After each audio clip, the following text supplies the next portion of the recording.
Update malam kembali untuk Anda pemirsa dan kita menuju informasi berikutnya. Kasus Dr. Gadungan Susanto di Rumah Sakit PHC Surabaya menurut pakar hukum yang juga konsultan hukum dokter di Surabaya dapat dituntut 3 pasal pidana sekaligus dalam pengadilan.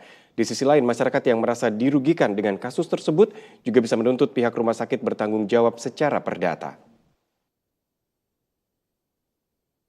Pakar Hukum Universitas 17 Agustus 1945 atau UNTAK yang juga merupakan konsultan hukum dokter dan rumah sakit Surabaya, Hufron menyebut pelaku Dr. Gadungan Susanto dapat dijerat 3 pasal sekaligus dalam proses pengadilan. 3 pasal tersebut yakni Undang-Undang Praktek Kedokteran dengan pidana 5 tahun atau denda 150 juta rupiah. Kemudian Undang-Undang Perlindungan Data Pribadi dengan ancaman 5 tahun dan denda miliar rupiah. Serta yang ketiga KUHP di pasal 263 yang terkait pemalsuan surata dalam proses lamaran kerja dengan ancaman hukuman 6 tahun penjara.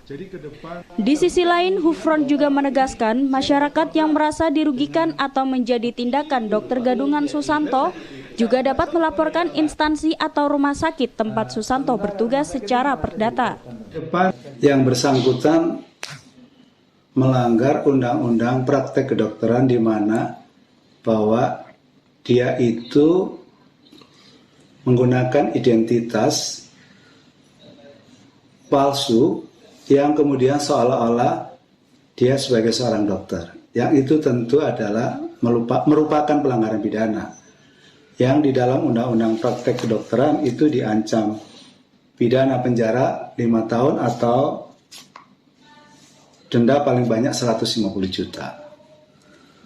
Yang kedua adalah bahwa terhadap Susanto menurut saya karena dia adalah memperoleh dan mengumpulkan data pribadi milik Dr. Agi Yurikno yang kemudian digunakan untuk melamar pekerjaan menjadi seolah-olah dokter, tentu ini adalah bagian dari pelanggaran yang disebut pelanggaran data pribadi dokter. Yang itu tentu juga diancam pidana.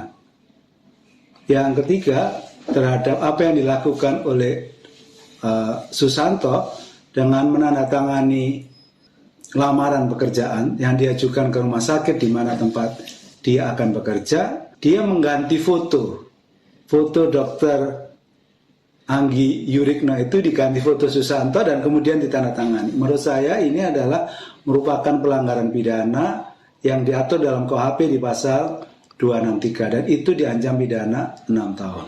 Sebelumnya diberitakan Susanto berusia 44 tahun, pria asal Grobogan, Jawa Tengah, sudah 7 kali melakukan aksi penipuan dengan menjadi dokter gadungan. Selain di RSPHC, Susanto juga pernah menjadi dokter gadungan di tempat fasilitas kesehatan lainnya seperti Jawa Tengah dan Kalimantan.